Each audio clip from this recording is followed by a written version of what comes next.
Everyone. तो अभी हमारा टॉपिक चिकनगुनिया ही चल रहा है। प्रीवियस क्लासेस में आई थिंक आप लोगों ने बेहतर तरीके से चिकनगुनिया के बारे में इंट्रोडक्शन ले लिया होगा। कॉजेस क्या होते हैं इसके बारे में पता चल गया होगा। क्या क्या ऐसे साइनिंग सिम्टम्स हैं जो चिकनगुनिया के पेशेंट में देखने को मिल सकते हैं, और उसमें भी शुरुआती दौर के लक्षण और आगे चल के जो रिकवरी के बाद के लक्षण हैं क्या क्या दिखते हैं। बाकी ट्रीटमेंट वगैरह पता चला होगा थोड़ा बहुत आप लोगों को आई थिंक। अब हम आगे चर्चा करते हैं फिजियोथेरेपी ट्रीटमेंट क्या होती है, या फिर ठीक है पेशेंट रिकवर हो गया but in the case of chikungunya वहां पे आप लोगों ने आई थिंक कॉमनली सुना होगा पेशेंट एक छोटी सी कंप्लेन करता है। क्या कंप्लेन करता है कि उसको किसी एक पर्टिकुलर जॉइंट में कंटिन्यूअस पेन बना हुआ है। आज हम इसी के बारे में चर्चा करेंगे। तो चिकनगुनिया हुआ था, अब पेशेंट ने मेडिकेशन किया, अपनी डाइट का ध्यान रखा, सारी चीजें हो गई, रिकवरी की फेज भी शुरू हो चुकी है, पेशेंट बहुत बेहतर तरीके से अपना क्योर कर रहा है। पर अब पेशेंट में क्या होगा, जो ये जॉइंट पेन है, ठीक मैंने जैसा कि आप लोगों को बताया था, जो ये वायरस है जब हमारी इम्यून अटैक वहां पे प्रॉपर तरीके से होती है तो ये कहाँ जाता है, जॉइंट स्पेस में जाके चिपक जाता है, वहां पे जाके कलेक्ट हो जाता है, जिसकी वजह से ये सारी कंडीशन शुरू होती हैं। यहाँ पे अब पेशेंट कंप्लेन करेगा महीने, 2 महीने, 6 महीने, और अगर कंडीशन सीवियर है तो 6 6 महीने, साल साल तक ये दर्द बना रहता है। और अगर बेहतर तरीके से क्योर ना किया जाए तो आगे चल के वायरल अर्थराइटिस होने के भी चांसेस होते हैं। तो हम इसी पे बारी बारी से चर्चा करते हैं। यहाँ पे यानी कि पेशेंट कंप्लेन कर रहा है, एक जॉइंट पेन बनी हुई है। अब मैं जॉइंट पेन बोल रही हूँ, सो आई थिंक मैंने आप लोगों को सभी जॉइंट्स के बारे में बेहतर तरीके से बताया है, सो आप लोग इसको समझ सकते हैं। जैसे कि वो शोल्डर जॉइंट भी हो सकता है, एल्बो के आसपास की जॉइंट एल्बो जॉइंट भी हो सकती है, रिस्ट जॉइंट हो सकता है, वैसे ही कोई हमारी वर्टिब्रल कॉलम जैसे कि सर्वाइकल हो सकती है या लंबोसैक्रल हो सकती है, उसी तरीके से नी जॉइंट हो सकती है। तो ऐसे करके क्या होगा, या तो 2 4 जॉइंट अफेक्टेड है, या तो सिंगल एक कोई पर्टिकुलर जॉइंट पे क्या होगा, पेशेंट बार बार शिकायत करता है या अपने फिजियोथेरेपिस्ट के पास पहुंचता है तो ये शिकायत लेके आता है कि मुझे ये जॉइंट पेन कंटिन्यूअस बना रह रहा है, या स्वेलिंग बनी रह रही है, या वहां पे एक प्रकार की जलन हो रही है। ठीक है, तो ये सारी चीजें इन्फ्लेमेशन के साइन है। आई थिंक आप सभी को इसके इन्फ्लेमेशन के साइन बेहतर तरीके से पता होगा।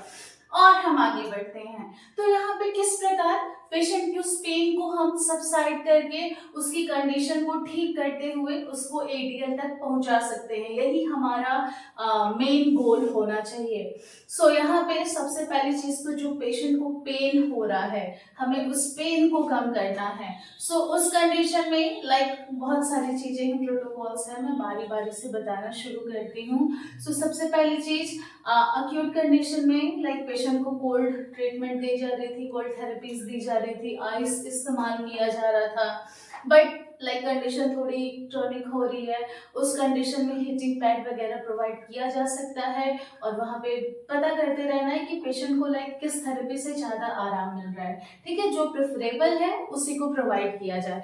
अब हीटिंग थेरेपी मैंने बोला, वहां पे भी बहुत सारे उसके ऑप्शंस हैं, मॉइस्चर थेरेपी भी दिया जा सकता है, यानी कि भाप की सिकाई दी जा सकती है, गर्म भाप, उसी तरीके से गर्म पानी की सिकाई की जा सकती है, उसी तरीके से हीटिंग पैड्स वगैरह अवेलेबल है मार्केट में, तो उनके द्वारा भी इन सिकाई को पूरा किया जा सकता है।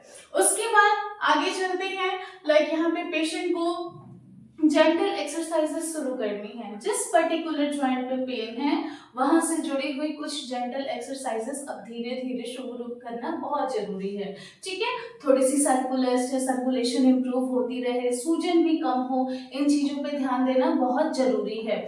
उसके बाद हमारे फिजियोथेरेपी डिपार्टमेंट में बहुत सारी ऐसी मोडेलिटीज हैं जिसका इस्तेमाल करके पेन को सबसाइड किया जाता है, जैसे कि टेंस हो गया, ट्रांसक्यूटेनियस इलेक्ट्रिकल नर्व स्टिमुलेशन, उसी प्रकार आईएफटी हो गया, इंटरफेरेंशियल थेरेपी। द्वारा पेन को सबसाइड किया जाता है।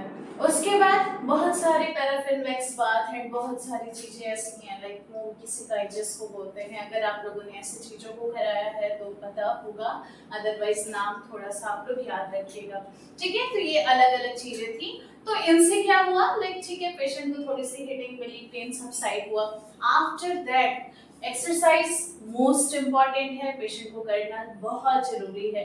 सबसे पहली चीज तो जनरल एक्सरसाइजेस शुरू हो ही गई थी, उसके साथ साथ आगे चल के पेशेंट को लाइक यहाँ पे कुछ फर्दर एक्सरसाइजेस एंड स्ट्रेचिंग्स करना बहुत जरूरी होता है, जिसमें कि मैंने आप लोगों को कल भी आई थिंक बताया था। तो जिस पर्टिकुलर लाइक ज्वाइंट से रिलेटेड पेशेंट को दिक्कत हो रही है, उससे रिलेटेड कुछ फर्दर एक्सरसाइजेस को परफॉर्म करना है। जैसे कि बैक से रिलेटेड है तो स्पाइनल एक्सटेंशन या फ्लेक्शन विच इज प्रेफरेबल, उसे वहां पे इस्तेमाल करना है। उसी तरीके से अगर पेशेंट के नी में प्रॉब्लम है तो वहां से रिलेटेड जो भी फर्दर एक्सरसाइजेस हैं नी एक्सटेंशन की, और उस तीन चीजों को क्या करना है, परफॉर्म करना है। उसके बाद थोड़ी बहुत स्ट्रेचिंग मैंडेटरी है, जैसे कि काफ की स्ट्रेचिंग, क्वाड्स की स्ट्रेचिंग, हैम्स की स्ट्रेचिंग। ये सभी स्ट्रेचिंग्स के बारे में भी थोड़ा सा पता होना चाहिए, जिसको परफॉर्म किया जा सकता है। और इस चीज को लाइक एक दिन 2 दिन में पेशेंट को रिकवरी नहीं मिलेगी। सो ये चीज ध्यान रखना है कि पेशेंट को लाइक 15 डेज, 1 मंथ, 2 मंथ तक अपनी एक्सरसाइजेस को भी डेली रूटीन में फॉलो अप करना है, जिससे कि आगे चल के जो आर्थराइटिस के चांसेस हैं या तो वो कम हो जाए या तो क्या हो, ना के बराबर होने के चांसेस हो। इन चीजों को बेहतर तरीके से अगर ध्यान में रखा जाए तो जो पेशेंट का दर्द है वो भी कम होगा, पेशेंट की जो पर्टिकुलर जॉइंट की फ्लेक्सिबिलिटी है वो भी इम्प्रूव होगी, जो मसल्स की अपनी स्ट्रेंथ एंड पावर है उसके साथ साथ वो भी इम्प्रूव होगी, और धीरे धीरे पेशेंट जो है वो अपनी एडीएल यानी कि एक्टिविटी ऑफ डेली रूटीन में वो प्रॉपर तरीके से जाएगा और अपनी सारी एडीएल की एक्टिविटी को बेहतर तरीके से परफॉर्म कर सकता है। तो कुछ इस प्रकार लाइक चिकनगुनिया के पेशेंट को धीरे धीरे समय के साथ साथ रिकवरी मिल सकती है। आज के लिए इतना ही, धन्यवाद।